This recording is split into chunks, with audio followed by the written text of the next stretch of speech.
அனைவருக்கும் வணக்கம். நான் அருப்புக்கோட்டை அண்ணாமலையார் ஜோதிட நிலையத்திலிருந்து உங்கள் ஆஸ்தான ஜோதிடர் ஜெய்சங்கர் பேசுகிறேன். முதல்வர் விஜய் அவர்களின் உயிருக்கு ஆபத்து அப்படின்னு முந்தா நாள் ஒரு வீடியோ போட்டிருந்தேன். முதல்வர் விஜய் அவர்கள் மேலே, ஜனநாயகன் இளைய தளபதி விஜய் மேலே எவ்வளவு மக்கள் பாசம் வைத்திருக்கிறார்கள் என்று நான் இதில் நல்லா தெரிஞ்சுக்கிட்டேன். நிறைய பேர் எனக்கு ஃபோன் பண்ணி நான் சகோதர சகோதரிகள் கேட்டாங்க. ஏன்னா அவர் ஜாதகப்படி சில அபாய கட்டங்கள் காட்டுது.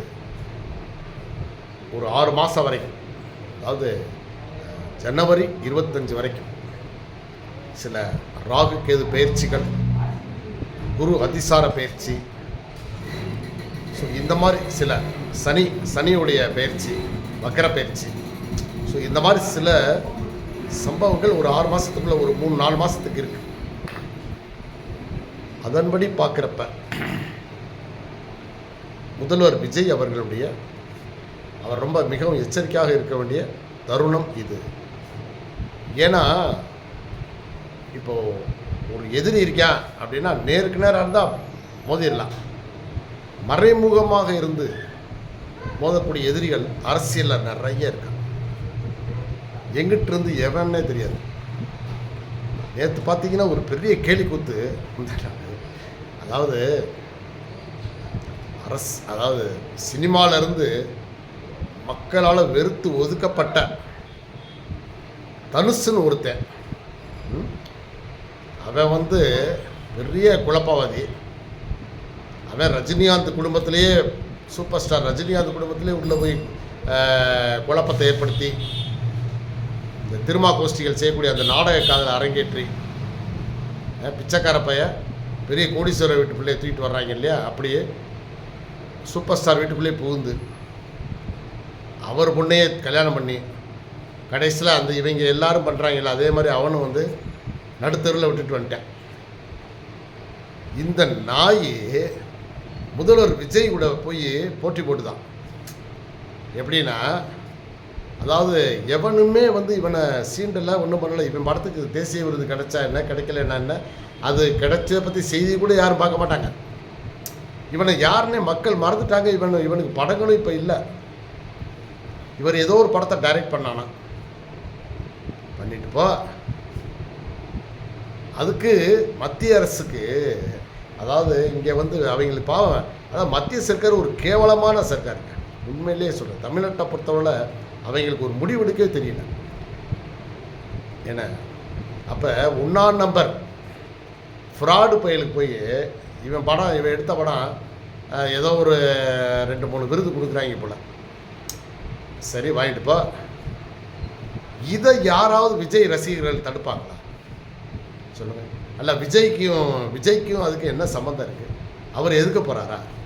ஆனால் இவனா மைக்கு கிடச்சிருச்சுன்ட்டு, ஏன்னா உடனே எனக்கு மத்திய அரசு விருது கொடுக்கறத உங்களுக்கு கண்ணில் ஊற்றுதா? விஜய் அவர்களே, உங்கள் ரசிகர்களை விட்டு தூண்டி விட்டுட்டு இருக்கீங்களா? எந்த எதிர்ப்பு வந்தாலும் நான் பார்த்துக்கிடுவேன், நான் சமாளிப்பேன் போயின்றேன். இப்போ யாரையா கேட்டா? இன்னும் விட்டால் விஜய் ரசிகர்கள் செருப்பு கட்டி அடிக்க போகிறாங்க. இவன் எப்படி பேசிட்டு தெரிஞ்சான்னா?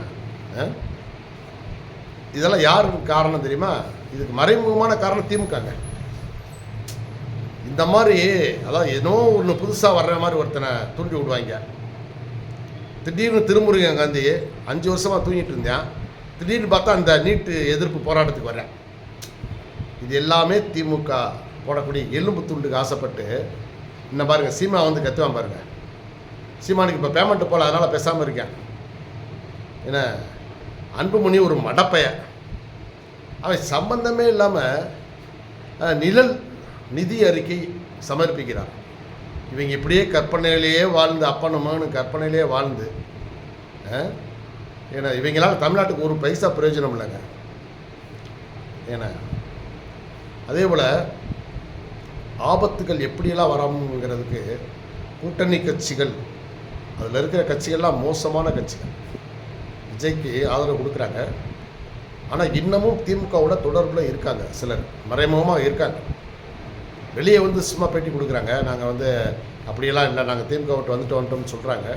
ஏன்னா அப்போ தான் இவர் நம்புவார்னு. ஆனால் விஜய் அவர்களே, உங்களை சுற்றி இருக்கிற நீங்கள் யாரையுமே நம்பாதீங்க. மெயினாக உங்கள் கூட்டணி கட்சிகள் அவங்கள நம்பாதீங்க. ஏன்னா இந்த தமிழ் பிரச்சனை, தமிழ் தாய் வாழ்த்து பிரச்சனை, அது இதுன்னு என்னத்தையாவது சம்மந்தமில்லாத போய் உங்களை கிண்டி விட்டு மத்திய அரசோட விட்டு வேடிக்கை வைப்பாங்க. நீங்கள் இந்த எவ்வளோ துணிச்சலாக எம்ஜிஆர் மாதிரி மேகதாது அணை பிரச்சனைக்கு நேராக நான் அந்த முதல்வரே போய் பார்த்து பேசிட்டு வரேன்ன்றீங்க. இந்த தைரியம் எவனுக்குமே இல்லைங்க. திராவிட நல்லா வருது தோழிகளுக்கு, ஏன்னா இவங்களுக்கு அந்த தைரியமே கிடையாது. பயந்தோழி பைக என்ன. ஆனால் இவங்க பேச்சு மட்டும் பார்த்தீங்கன்னா வீராவேசமாக பேசுவாங்க. இதுக்கு ஒரு காரணத்தை கையில் எடுத்துக்கிட்டாங்க, தமிழ் தமிழ் தமிழ்ன்ட்டு. அதெல்லாம் ஒரு மேட்டரே இல்லை. எப்படியோ இனி அந்த மேடையில் தமிழ் தாய் வாழ்த்து பாடிச்சா சர்த்தாண்டு போய்கிட்டே இருங்க. நீங்கள் தமிழ் தாய் வாழ்த்து பாடல் என்ன தாயா பிரச்சனை? அவங்க என்ன வச்சு வைக்கிறாங்க? சுதந்திர போராட்டம். ஏன்னா நீங்கள் யாரும் சுதந்திரத்துக்காக போராடி கஷ்டப்பட்டு அடிபட்டு மிதிப்பட்டு ஜெயிலில் வந்து உங்களுக்கு கஷ்டப்பட்டு அப்படி வந்து நீங்கள் சுதந்திரம் வாங்கின ஆள் கிடையாது. சரிங்களா? எல்லாமே யார்? சுதந்திர போராட்ட தியாகிகள். அன்னைக்கு வந்து ரவீந்திரநாத் தாகூர் பாடல் எழுதியிருக்காரு. சரிங்களா? வந்தே மாதரம் பாடல் எழுதியிருக்காங்க. அதே மாதிரி தேசிய கீதம் எழுதியிருக்காங்க. அதாவது தேசப்பற்று மிக்க பாடல்கள். அதுதான் வந்து அன்னைக்கு சுதந்திர போராட்டத்துக்கு, இந்தியா விடுதலைக்கு அடித்தளம். இன்னைக்கு அவங்க அதெல்லாம் எழுதலை பாடலைன்னா இந்தியா சுதந்திரம் அடைஞ்சிருக்காது. அப்போ அதுக்கு மத்திய அரசு ஒரு மதிப்பு கொடுக்குறாங்க. ஒன்று தெரிஞ்சுக்குங்க, நம்ம வந்து இந்தியா என்ற ஒரு நாட்டுக்குள்ள ஒரு சிறிய மாநிலத்தில் தான் நம்ம தமிழ்நாடு இருக்கு. தமிழ்நாடே ஒன்றும் பெரிய அகண்டா பாரத மாதிரியோ இல்லாட்டா நம்ம தனி நாடு கிடையாது. ஸோ நம்ம வந்து ஒரு அமைப்புக்குள்ளே இருக்கோம். நம்ம வந்து இந்தியான்ற ஒரு அமைப்புக்குள்ளே இருக்கோம். அப்போ முதல்ல வந்து இந்தியா, ரெண்டாவது தமிழ்நாடு. சரிங்களா? அப்போ முதல்ல வந்து தேசிய கீதம், வந்தே மாதரம், மூன்றாவது நம்ம தமிழ். அவங்க அப்படி ஒரு சிஸ்டம் வச்சுருக்காங்க. தப்பு இல்லையப்பா. அதனால உனக்கு என்னடா பிரச்சனை? திமுகவுக்கு அண்ணா திமுக உனக்கு என்ன பிரச்சனை? இங்கே தமிழக மக்களுக்கே பிரச்சனை இல்லை. நாங்களே அதை பற்றி நினைக்கல. நீங்கள் எதுக்குடா கவலைப்படுறீங்க? தேவையில்லாமல் தூண்டி விட்டுருக்க. இதில் வந்து அதில் ஏதாவது சில பொறுக்கி இருப்பாங்களா, உடனே அவங்க கல்லெடுத்து தெரிய மண்ணெடுத்து தெரிய இந்த வேலையை தாண்டா நீங்கள் பார்க்குறீங்க. ஆரம்பத்தில் இருந்து இதே பார்த்து எங்களுக்கெல்லாம் பொழிச்சு போச்சு. அதனால் நீங்கள் அந்த மாதிரி விஷயத்துக்கெல்லாம் நீங்கள் காது கொடுத்து கூட கேட்காதீங்க விஜய் அவர். அதாவது அதெல்லாம் முறைப்படி நடக்கும். அவங்க மத்திய சர்க்கார் என்ன விதி, ஏன்னா அவங்க வந்து ஆளுநர் வர்றாரு, அவருக்கு கொடுக்க போகிறாரு. ஸோ அதனால் அந்த விஷயத்தில் நாங்கள் தலையிட மாட்டோம். முடிஞ்சு போச்சு. என்னடா ஒரு இப்போ வைகை அணை சுத்தம் பண்ணுங்கன்னாரு ஆளுநர். நீங்கள் பண்ணலைன்னா நான் பண்ணுறேன்னாரு. நீங்கள் நல்ல ஒரு அரசாக இருந்தால் என்ன சொல்லியிருக்கணும்? இந்த பொறுப்பை ஆளுநரிடமே விட்டுரும்டா. அப்போ அவர் தலையில் கட்டிட்டீங்களா? அப்போ இப்போ அவர் இறங்கி வேலை பார்த்தாகணும். அதை கெடுத்துட்டீங்க. அவர் பண்ணுறேன்னு சொன்னால போய்கிட்டு நீங்கள் ஆளுநர் எப்படி பண்ணலாம், இதுக்கு அதிகாரி எப்படி போகலாம்? ஆனால் ஒன்று சொல்கிறேன், யாராக இருந்தாலும் சரி, திரு விஜய் அவர்களே, நீங்கள் அரசு ஊழியர்களுக்கு மட்டும் சப்போர்ட்டே பண்ணாதீங்க. ரொம்ப கேடு கட்டவங்க. பாருங்கள், அன்றைக்கி நாமக்கல்ல உங்களுடைய ஆட்சிக்கு எதிராகும். ஏன்னா நீங்கள் லஞ்சத்துக்கு எதிரியாக இருக்கீங்க. லஞ்சம் வாங்கக்கூடாதுன்றீங்க. அவங்க லஞ்சம் வாங்கியே பழக்கப்பட்டவங்க. டெய்லி 5000 10,000 வீட்டுக்கு கொண்டு போய் பழக்கப்பட்டவங்க. என்ன அப்போ அவங்க இப்போ உங்களுக்கு எதிரியாக மாறுறாங்க. அன்றைக்கி எவ்வளோ கேவலமாக பேசுகிறான் பாருங்கள் ஒருத்தன். இன்னொன்று, பொதுமக்கள் நாங்கள் அரசுக்கு வந்து எஜமானர்கள், நாங்கள் தான் வரி கட்டுறோம். எங்கள் சம்பளத்தில் தானே நாங்கள் விட்டுற வரியில் நீ சம்பளம் வாங்குற. வேலை நேரத்தில் நீ உனக்கு யார் வந்து அந்த அதிகாரம் கொடுத்தது? ஒரு 100 பேரை வேலை பார்க்க விடாமல் நீ வந்து சங்கம், அரசு ஊழியர் சங்கம்னு கூட்டி வச்சுக்கிட்டு ஒரு 11 மணி 12 மணி போல் பேசுகிற. வேலை இங்கே மக்களுடைய வேலை கெடுது. பொதுமக்களுக்கு இடைஞ்சலே பண்ணக்கூடாது. அரசு அதிகாரிகள் என்றவங்க, அரசுங்கிறது பொதுமக்கள், பொதுமக்களுடைய அரசு. அது விஜய் அவர்களுடைய அரசு வந்து பொதுமக்களுடைய அரசு. எனக்கு தெரிந்து ஒரு நண்பர் ஃபோன் பண்ணி சொன்னார், சார் நல்லா பேசுகிறீங்க சார், இது வந்து ஏன்னா இது வந்து இது மாதிரி ஏன்னா நீங்கள் ஒரு ஆள் மட்டும் பேசுகிற பார்த்து ஊரில் உள்ள அத்தனை பேரும் பேசணும். அரசு அலுவலகங்களுக்கு போகிறவன் எல்லோரும் செல்ஃபோனை ஆன் பண்ணி வச்சுட்டு கேமரா ஆன் பண்ணிவிட்டு போங்க. நீங்கள் ஒரு டீலிங் ஒரு ஏதாவது ஒரு நல்ல செய்ய ஒரு விஷயமா போகிறீங்க அப்படின்னா அந்த காரியத்துக்கு அந்த அதிகாரி எப்படி ரியாக்ட் பண்ணுறாங்கிறத சமூக வலைத்தளத்தில் போடுங்க. உங்களை மரியாதையாக டீல் பண்ணுறாரா, இல்லை காசுக்காக உங்களை வந்து ஆச்சு குச்சுன்னு ஏன்னா உங்களை வந்து என்னத்தையாவது சொல்லி சத்தம் போடுறானா, இதெல்லாம் வந்து நீங்கள் பொதுமக்கள், பொது ஜனங்கள், அதுவும் குறிப்பாக நான் தாவேக்கா தொண்டர்களை சொல்கிறேன், நீங்களே அரசு அலுவலகத்துக்கு போங்க, கேமராவை ஆன் பண்ணி பையில் வச்சுக்கோங்க. ஏதாவது ஒரு வேலையாக போகிறீங்கல்ல, அந்த அதிகாரியுடைய என்ன பேசுனா, அவன் எப்படி வந்து டீல் பண்ணுறாங்கிறத நெட்டில் போட்டு எல்லாம் பாவம். ஏன்னா இது வந்து அனைத்து மக்களையும் சென்று அடையணும்.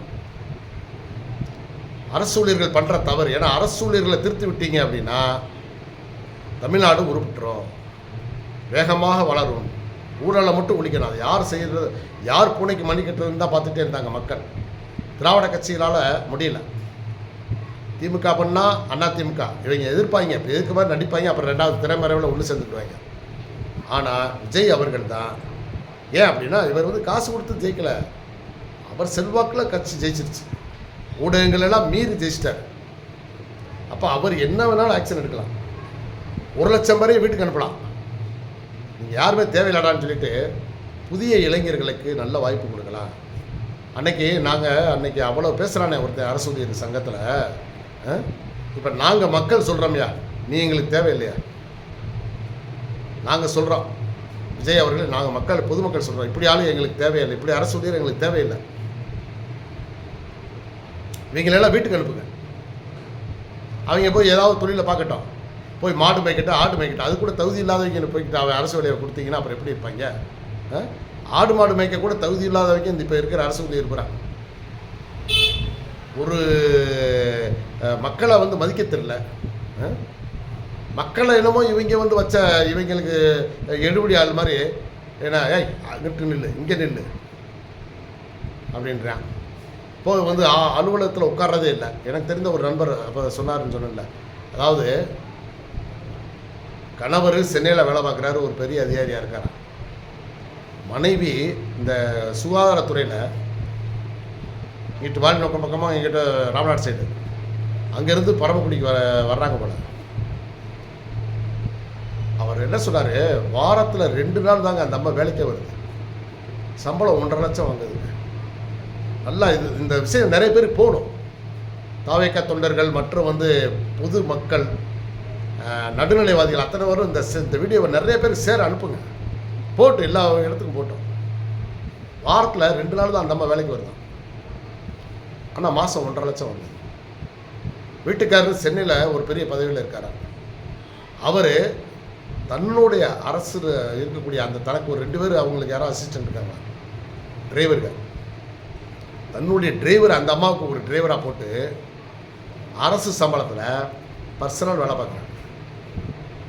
இந்த 2 டிரைவர் மாறி மாறி போவாங்களாம்.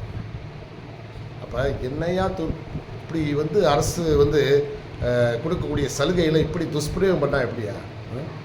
வாரத்தில் 7 நாள் வேலைக்கு தானே நீங்கள் முழு சம்பளம் கொடுக்குறீங்க.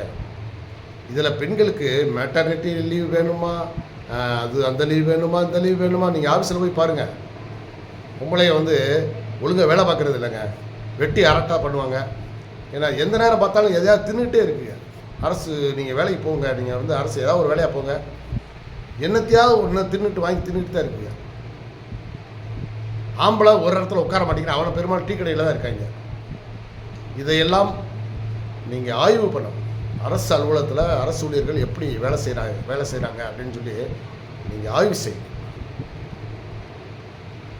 இதில் ஏதாவது ஒன்று பிடிச்சிங்கன்னா, ஒன்று வந்து ஊழல் பண்ணுறத நீங்கள் நல்ல ஒரு நடவடிக்கை எடுக்கிறீங்க. இப்போ அதனாலே இவங்க என்ன பயப்படுறாங்க பார்த்தீங்களா, யாரும் பணத்தை கொண்டுட்டு வராதிங்கன்றேன். இவன் நல்ல ஒழுக்கமானவன்னா அவன் எவ்வளோ பணம் வச்சுருந்தா இவனுக்கு என்ன? ஏன்னா பணம் கொடுக்குறப்ப லஞ்ச ஒழிப்புத்துறை வந்து மறைஞ்சிருந்து வந்து பிடிச்சிடறாங்களாம். ஏன்னா டேய் இப்படித்தான் வந்து நீங்கள் அப்போ அரசு ஊழியர் வந்து என்ன இப்படி பண்ணால் அப்படி பண்ணுற, என்ன ஒழுங்காக வந்து மக்களுக்கு சேவை பண்ணுங்கப்பா. வாங்குகிற சம்பளம் கொஞ்சம் நெஞ்சமாயா வாங்குறீங்க. 70,000 80,000 1 லட்சம் 2 லட்சம்னு வாங்கிக்கிட்டு மக்களையே வந்து அவங்ககிட்ட பாவம் கஷ்டப்பட்டு வர்றவங்க போயிட்டு 100 200 ஒரு வேலையை செஞ்சு கொடுத்துட்டா சந்தோஷம் போயிட்டு வாங்கன்னு சொல்லி சந்தோஷப்பட்டு நீ கையில் கொடுங்கப்பா. மூஞ்ச பார்க்குறீங்க. நான் இந்த ஒரு வேலையெல்லாம் போனோம்னா ஒன்று வாங்கி ஒன்று செஞ்சு கொடுத்தாங்கன்னா, ஆஹா இவன்ட்ட எப்படா லஞ்சம் கேட்குறது, முன்னாடினா அதிகாரமாக கேட்டான், இப்போ என்னத்தையா சொல்லிடுவானோ அப்படின்ட்டு மூஞ்ச பார்க்குறாங்க பாவம். ஏப்பா இப்படி பிச்சை எடுக்கிறீங்க? கௌரவமாக வாழுங்கப்பா. உங்களுக்கு தான் ஒயிட் காலர் ஜாப்பு. அதனால் உங்களுக்கு கிடச்சிருக்கிற ஒரு பெரிய யோகம் அரசு வேலை கிடச்சிருக்கு. அதை முழுமையாக மக்களுக்கு சேவையாட்டுங்க. அப்போ தான் வந்து உங்களுடைய அடுத்த ஜென்மங்கள்லாம் நல்லாயிருக்கும். ஒரு ஜோசியக்காரனை சொல்கிறேன், உண்மையிலேயே உங்கள் பிள்ளைகள் நல்லா இருக்கணுமா, உங்களுடைய வாரிசுகள் நல்லா இருக்கணுமா, நீங்கள் உங்களுடைய அடுத்த ஜென்மம் நல்லா இருக்கணும்னா லஞ்சம் வாங்காதீங்க. அது பெரிய பாவம். ஏன்னா கொடுக்குறவன் வயிறறிஞ்சு கொடுப்பான், உனக்கு தெரியாது. நீ வந்து இப்போ உள்ள சுகத்தை பார்ப்ப, ஆனால் வந்து பின்னாடி வந்து உனக்கு சொர்க்கத்தில் வந்து இடமே இல்லை, நரகத்தில் உன்னை வந்து போட்டு வறுத்தெடுப்பாங்க. அதனால் நீ வந்து உண்மையிலே மக்களுக்கு சேவை செஞ்சேன்னா உனக்கு சொர்க்கத்தில் இடம் உண்டு. ஸோ அதனால் மக்களுக்கு சேவையாற்றுங்க, சரிங்களா? இப்போ இதில் தனுசு ஒருத்தன் வந்துட்டான். இதுக்கு பின்னாடி யாருன்னு கேட்டால் தனுசாலாம் வரல, அவனுக்கு பின்னாடி திமுக தாங்க. திமுக தூண்டி விடுறான். இந்த போராட்டம் பார்த்தாங்க, நீட் எக்ஸாமுக்கு பாவம் ஜென்சி இளைஞர்கள் டெல்லியில் போய் போராடினாங்க. கரப்பாம்பூச்சி அப்படின்னு ஒரு கட்சி, அவங்க வந்து இந்தியாவுக்கு துரோகம் பண்ணக்கூடிய ஒரு பெரிய கட்சி. அவன் வந்து அமெரிக்கா சீனாட்ட கைக்கூலிகள். அவங்க காங்கிரஸுடைய கைக்கூலிகள், கரப்பாம்பூச்சி கட்சி. ஆனால் இளைஞர்கள் தானாகவே வந்து அவங்க அந்த சமூக வலைத்தளங்களில் போட்ட அந்த வார்த்தைகளுக்காக கட்டுப்பட்டு போயிருக்காங்க. உடனே அதில் இவங்க பார்க்கணும் அரசியல். திமுக உடனே இவங்க கருப்பு பண்ணிடுற, அதாவது டிஎம்கே ஜென்சி அப்படின்னு போட்டு அந்த கூட்டத்துக்குள்ள ஆளை விடுறாங்க. இவங்க மூலச்சலை என்னமோ இவங்க வந்து பாருங்கள், எதடா திம்பா என்னத்தடா வந்து விஜய் ஆட்சி எப்படியா ஒழிச்சு கட்டணும்னு பார்க்குறாங்க. ஆட்சியில் இல்லாமல் இவங்களுக்கு ஒன்றும் முடியல, சரிங்களா? இப்படியே விட்டுட்டா நாளைக்கு திராவிட ஆட்சி முடிந்து விடும். இப்பயே முடிச்சிட்டாரு. இப்போயே விஜய் வந்து அழகாக அப்படி முடிச்சிட்டாரு உங்களுக்கு.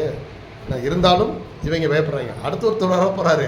இவங்க என்னமோ இப்போ நினச்சிட்டு இருக்காங்க, நம்ம அடுத்து வரலாம், ஏடிஎம்கே டிஎம்கே கூட்டணி வச்சுக்கிட்டு நம்ம எப்படியாவது வந்து விஜய் கழுத்தெடுத்தாவது நம்மளை வந்து அடுத்து நம்ம ஒரு ஆட்சி கட்டியில் உட்காந்துலான்னு பார்க்குறாங்க. அதுக்கு எல்லா முயற்சியும் செய்வாங்க. அப்போ இந்த மாதிரி நேரத்தில் உங்களுடைய அமைச்சர்கள் மிக எச்சரிக்கையாக இருக்கணும். லஞ்ச ஊழலில் சிக்கிடக்கூடாது. ஏன்னா எல்லா பத்திரிகையாளர்கள் பூரா திமுகக்காரங்க ஃபோட்டோ எடுத்துருவாங்க. அதே போல் நான் பத்திரிகையாளர்களிடம் கெஞ்சி கேட்டுக்கொள்வது என்னென்னா, நீங்கள் அரசு ஊழியர்கள் பண்ணக்கூடிய ஊழலை வெளிக்கொண்டு வரணும். முன்னாடிலாம் நக்கீரன் தராசுன்னு துப்பறிய பத்திரிக்கை இருக்குங்க. எவன் தப்பு பண்ணுறானோ அவனை அப்படியே ட்ரேஸ் அவுட் பண்ணிகிட்டே போயிட்டே இருப்பாங்க. மந்திரி தப்பு பண்ணாலும் சரி, யார் பண்ணாலும் சரி, அதை ஒரு பெரிய இதாகவே எழுதுவாங்க. பத்திரிக்கையிலலாம் அடிக்கடி ரொம்ப இதாக பரபரப்பாக இருக்கும். ஸோ அது மாதிரி எந்தெந்த அமைச்சர் காமொழியில் ஈடுபடுறான், எந்தெந்த அமைச்சர் ஊழலில் இறங்குறான், எந்தெந்த அதிகாரிகள், அது உயர் அதிகாரி ஐஏஎஸ் இவங்க பூரா பெரிய ஃப்ராடு. ஐஏஎஸ் ஐபிஎஸ்கள் பூரா அதிலேருந்து நீங்கள் அவங்கள சரி கட்டிட்டீங்கன்னா அவங்க வந்து கீழே பூரா கிளியில் வேலையை முடிச்சிடுவாங்க. நீங்கள் 100 ரூபா 200 ரூபா போய் அவனை போய் பிடிக்கக்கூடாது. மொத்தத்தில் எல்லா ஊழல்னாலே தப்பு தான்.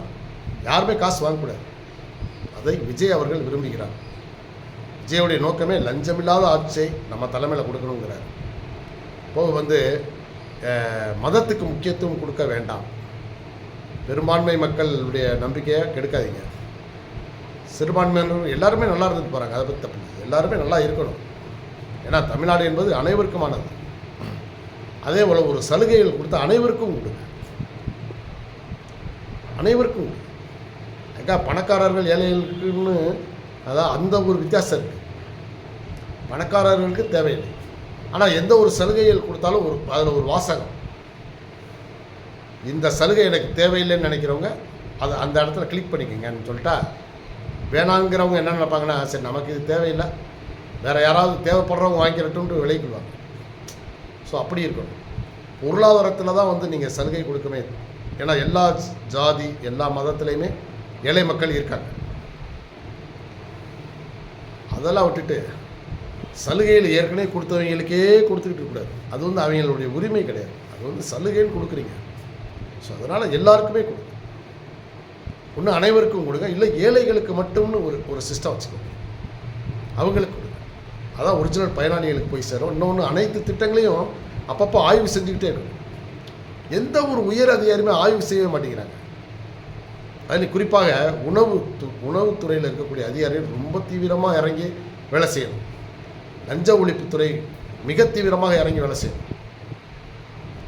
ஆனால் இவங்க 2 பேருமே அப்படியே படுத்தாங்க. கொஞ்ச நாள் வந்து லஞ்ச ஒழிப்புத்துறை ஒன்று வேகமாக வந்துச்சு. உணவு பாதுகாப்புத்துறை சுத்தத்தில் வந்து அவங்க வர்றதே இல்லை. இன்னொன்று, இப்போ இந்த வறட்சி, இப்போ இந்த எல் நினோ புயல் காரணமாக வறட்சி வரப்போகுதுன்றாங்க. அது வந்து வெப்ப அலை வீசப்போகுது அப்படின்னு. அப்போ இந்த மாதிரி நேரத்தில் நீர்நிலைகள் எல்லாம் வறண்டு போயிடும். அப்போ இது வந்து நமக்கு மக்களுக்கு அது கேடு தானே, கேடு. ஆனால் இதை சாதகமாக பயன்படுத்த தெரிஞ்சவன் தான் நல்ல முதல்வர். எப்பா நீர்வளத்துறை அதிகாரியை கூப்பிடணும், நீர்வளத்துறை அமைச்சரை கூப்பிடணும். என்னப்பா செய்ய போகிறீங்க? நீர்நிலை பூரா வறண்டுருச்சு. வறண்டா திடீர்னு ஒரு சில வருடங்களில் பார்த்தா வெள்ளம் பயங்கரமாக வருது. ஆனால் அவ்வளவு வெள்ளத்தையும் தேக்கி வைக்க முடியாமல், ஏன்னா அணைக்கட்டும் சரி, ஓடைகளே இல்லாமல் ஆக்கிட்டாங்க. ஓடைகள்லாம் இருக்குது, ஸ்கெட்சில் இருக்குது, ஆனால் வந்து நேரில் பார்த்தா இல்லை. அப்போ ஒரு முதல்வர் என்ன சொல்லணும்? அனைத்து அணைகளையும் தூர்வாரியா கிடையாது.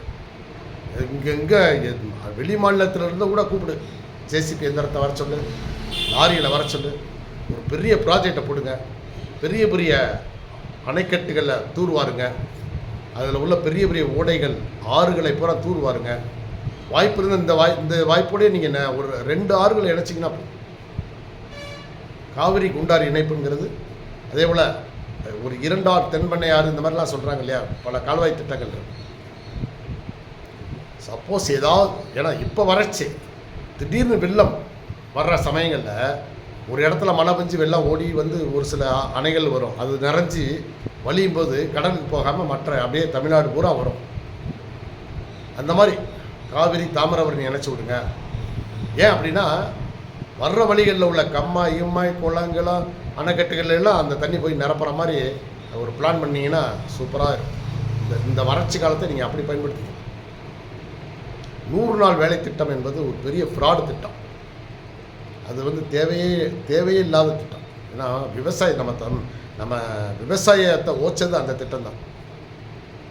ஏன்னா சும்மா படுக்க வச்சுட்டு மக்களை வேலை வாங்காமல் அதை சோம்பேறி ஆக்குறது அந்த வேலையை மக்களை அந்த திட்டத்தோடைய நோக்கமே, காங்கிரஸ் கொண்டு வந்த நோக்கமே மக்களை சோம்பேறி ஆக்கணும்.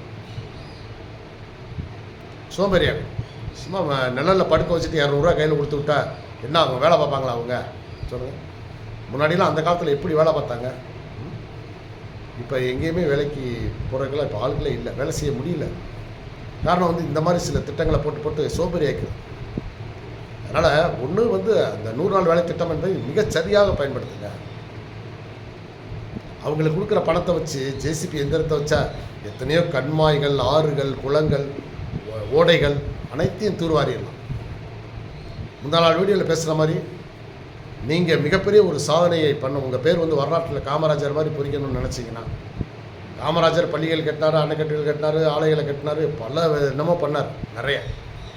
நீங்கள் இந்த அணைக்கட்டுகளை பூரா தூர்வாருங்க, ஓடைகளெல்லாம் தூர்வாருங்க. சரியா? அனைத்து காடுகளுக்கும் சர்வே பாதை இருக்குது. சர்வே பாதைக்கு பூரா ரோடை போடும். இன்றைக்கி நானும் ஃப்ரெண்டும் ஒரு இடம் வாங்கியிருந்திருக்காரு. இன்றைக்கி அதை பார்க்கலான்ட்டு போனோம். அது சர்வே பாதையில் இருக்குது. ஆனால் சர்வே பாதை இருக்குது அப்படின்னா விவசாயிகள் என்ன செய்கிறாங்க? பூராத்தையுமே உழுதுடுறாங்க. சர்வே பாதை சேர்த்தே உழுதுடுறாங்க. அப்போ ஒரு லிமிட்டுக்கு மேலே உள்ளே போக முடியல. பாதிக்கு மேலே உள்ளவங்க பாதி தூரம் போனால் பாதி தூரத்துக்கு முன்னாடி அங்கிட்டு உழுது போட்டு வச்சுருக்காங்க. அப்போ அவருடைய இடத்த பார்க்கணும்னு நினைக்கிறாரு, ஆனால் வந்து போக முடியல. அப்போ அதுக்கு சர்வே பாதைன்னு இருக்குல்ல, சர்வே ரோடை பூராமே நீங்கள் வந்து ரோடை போட்டு விடுங்க க்ளீன். அவர் தான் புலம்புறாரு. இதே இந்த சர்வே பாதையில் ஒரு ரோடு போட்டு வச்சுருந்தாங்கன்னா நான் நம்ம இடத்து வரைக்கும் போயிருக்கலாமே அப்படின்னு. இது மாதிரி நிறைய விவசாயிகள் இருக்காங்க. அவங்க வந்து டிவி வச்சுக்கிட்டு அந்த உரத்தையோ இதையோ வந்து கொண்டு போவாங்க. அப்போ நீங்கள் அதை பாதை அமைத்து தர வேண்டியது அரசின் பொறுப்பு. இதை வந்து லஞ்சம் வாங்காத ஒரு அரசு தான் பண்ண முடியும், ஊழல் பண்ணாத அரசு தான் பண்ண முடியும். அதே போல் நாளுக்கு நாள் பார்த்தீங்கன்னா போக்குவரத்து துறையுடைய நிலைமை ரொம்ப படு மோசத்தில் போயிட்டு இருக்கு. இதில் நீங்கள் இலவசங்கிற இதில் இப்போ வந்து நீங்கள் அதை ஒரு உரிமை மாதிரி கொண்டாண்டிங்க. ஒரு நல்ல ஃபேமஸாக இருக்கக்கூடிய ஒரு தலைவர் இலவசம் கொடுக்கணும்னு அவசியமே இல்லை. ஏன்னா அது அவங்களுடைய சுயமரியாதை கெடுக்கிற மாதிரி இருக்குது. ஆனால் நாளடைவில் அதே பழக்கமாகிடுச்சுன்னு வச்சுக்கோங்களேன். நீங்கள் யாராவது நிப்பாட்டிட்டாங்கன்னா சரி, உடனே மக்கள் கூட கொந்தளிச்சுடும். அதனால் அதெல்லாம் தேவையில்லாத திட்டங்கள். சும்மாவே போக்குவரத்து துறை ஏகப்பட்ட நஷ்டத்தில் இருக்குது. அப்போ அதை மீட்டெடுக்கக்கூடிய சக்தி உங்களுக்கு இருக்குது விஜய் அவர்களே. அதனால் அதை செய்யுங்க. நீங்கள் இப்படி நல்லது செய்கிறது வந்து ஏற்கனவே இருக்கிற திராவிட கட்சிகளுக்கு பிடிக்காது. அதனால் அவங்க உங்களை என்னென்ன வழியிலெல்லாம் உங்களை வந்து இது பண்ணணும்னு நினைப்பாங்களோ அதெல்லாம். ஏன்னா மற்ற அரசியல் கட்சிகளை விட இந்த 2 திராவிட கட்சிகளுமே படு மோசமான கட்சிகள்.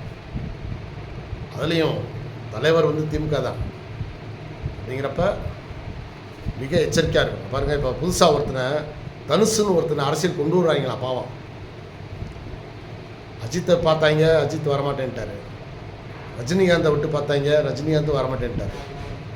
அப்போ இப்போ தளபதி விஜயை வந்து எப்படியாவது அவர் அரசியலேருந்து இறக்கணும், ஆட்சியை பிடிக்கணும்னு ஒரே கங்கனை கட்டிட்டு திடுறாங்க. அப்போ இவங்க வந்து இவங்களுக்கு தெரிஞ்சது, ஏன்னா இவங்க வந்து படித்தாலே கிடையாது, இவங்க வந்து பூரா தத்திக. இவங்களுக்கு தெரிஞ்சதெல்லாம் கஞ்சா விற்கிறது, சாராயம் விற்கிறது, கொள்ளை கற்பழிப்பு. அப்போ இந்த சிஸ்டத்துக்கு தான் இவங்க மூலம் வேலை செய்யும். இதை உளவுத்துறை கணித்து வைத்து கொள்ள வேண்டும். உளவுத்துறை ரொம்ப தீவிரமாக இருக்கும். எங்கே எது நடந்தாலும் எவன் என்ன பேசுனாலும் வந்து போய் பிடிக்கணும். அதுக்காக வந்து வலைத்தளத்தில் பேசுகிறவனை போய் பிடிச்சி பிரயோஜனம் இல்லை. அது வந்து தவறு. நீங்கள் வந்து என்ன செய்யணும், ஒரிஜினலாக அங்கங்கே பூரா ஆளுங்க உங்கள் ஆளுங்க இருக்கணும். உளவுத்துறைன்னா அப்புறம் என்ன, அப்புறம் அவங்களாம் வந்து சொல்லி தான் அவங்க ஃபோன் பண்ணாதான் நீங்கள் வேலை செய்யணும். அப்புறம் அதுக்கு அது என்ன அர்த்தம்? அது நல்லா இல்லை. உளவுத்துறைன்னா நீங்கள் இப்போ ஒரு கட்சி இருக்குன்னா அந்த கட்சி தொண்டனாகவே மாறி யூனிஃபார்ம்லாம் போட்டு நீங்கள் கூட்டத்தோட கூட்டம் பண்ணி அவங்க என்ன பேசுகிறாங்கன்னு கேட்குறேன். ஸோ இந்த மாதிரி உளவுத்துறை வந்து மிக தீவிரமாக செயல்பட வேண்டிய நேரம் இன்னும் அடுத்த ஒரு 6 மாதத்துக்கு இருக்குது. அதனால் நல்ல தீவிரமாக செயல்பட்டு முதல்வர் விஜய் அவர்கள் நல்ல மனிதனாக இருக்கிறார். உண்மையிலேயே அரசியல் சாக்கடையவே பார்த்து பழகின எங்களுக்கு ஒரு லஞ்சம் கொடுக்காத, ஓட்டுக்கு ஒரு பைசா கூட பணம் கொடுக்காத, அப்போது லஞ்சத்தை ஒழிப்பேன் என்ற அந்த லஞ்சம் என்ற ஆலமரமாக இருக்கக்கூடிய வளர்ந்து நிற்கிற அதை வெட்டக்கூடிய சக்தி திரு விஜய் அவர்களுக்கு தான் இருக்கு. ஏன்னா எந்த ஒரு முதல்வரும் இவ்வளவு தைரியமாக பேசுனதே இல்லை. பொதுவெளியில் பொதுக்கூட்டத்திலேயே லஞ்சம் வாங்கினா, இன்னொன்று நீங்கள் லஞ்சம் வாங்கினா கையை வெட்டுவேன்னு மட்டும் சொல்லுங்கள் விஜய். அது மட்டும் இல்லை, அரசு ஊழியர்களுடைய அத்தனை சொத்துக்களும் பறிமுதல் பண்ணப்படும். அதோடு மட்டுமல்ல, அவங்க வாரிசுகளுக்கும் அரசு வேலை இல்லை, குத்திடுவோம். நாங்கள் வந்து இவர் பேரில் ரிமாக், எவன் லஞ்சம் வாங்கினா அவன் பேரில் ரிமாக் ஆயிடுச்சுன்னு வச்சுக்கோங்களேன். அடுத்து அவன் வாரிசுகள் ஜென்மத்துக்கு அவனுக்கு வேலை இல்லைன்னு மட்டும் ஒரு வருதா போடுங்க, அப்போ தான் திருந்தாங்க. ஏன்னா லஞ்சப்பை மிக மிக கொடுமையானது. தமிழ்நாடு இவ்வளோ லட்சம் கோடி என்னையா இருக்குது. நீ முன்னேறிட்டேன்னு சொல்கிற, நீ கடன் இல்லாமல் முன்னேறிட்டேன்னா பரவாயில்ல. நீ 15 லட்சம் கோடி கடனை கொண்டு வந்துட்டு நாங்கள் முன்னேறிட்டோம்னா அதில் என்ன இருக்குது? இந்த உத்தரப்பிரதேச 8 மாநிலங்கள் வந்து நீ பிஜேபி ஆளுற 8 மாநிலங்கள் உபரி பட்ஜெட் போடுறாங்க. கடன் வாங்குவேன், ஆனால் அதுக்கு மேலே வந்து வருவாய் வச்சுருப்பேன். ஏன்னா அவசரத்துக்கு கடனை வாங்கி அந்த வேலையை முடிப்பாங்க. ஆனால் 10 வருஷம்னா 10 வருஷத்தை க்ளீனாக முடிச்சிடுவாங்க, கடனை அடைச்சிடுவாங்க. போக உபரி பட்ஜெட் போடுறாங்க. அவங்ககிட்ட வந்து இப்போ 5 லட்சம் கோடிக்கு வந்து வருவாய் இருக்குது அப்படின்னா 6 லட்சம் கோடிக்கு வந்து அவங்க வந்து, அதாவது என்ன செய்யணும், 6 லட்சம் கோடி வருவாய் இருக்குது, 5 லட்சத்தை தான் செலவு பண்ணுறாங்க. 1 லட்சம் கோடி மிச்சமாகுது. அப்போ அதை பூரா என்ன செய்கிறாங்கன்னா, ஏற்கனவே முந்தைய அரசுகள் வாங்கின கடனை அடைக்கிறாங்க. அதை செய்யுங்க. அந்த மாதிரி பிளான் பண்ணி நல்ல முறையில் மக்களுக்கு ஒரு சிறந்த ஆட்சி பண்ணி 15 லட்சம் கடனை அடைக்கிறக்கூடிய சக்தி விஜய் அவர்களுக்கு கடவுள் கொடுக்க வேண்டும் என்று கேட்டுக்கொண்டு, தமிழகத்தை முன்னேற்ற பாதையில் அழைத்து செல்வதற்கு விஜய் தயாராக இருக்கிறார்.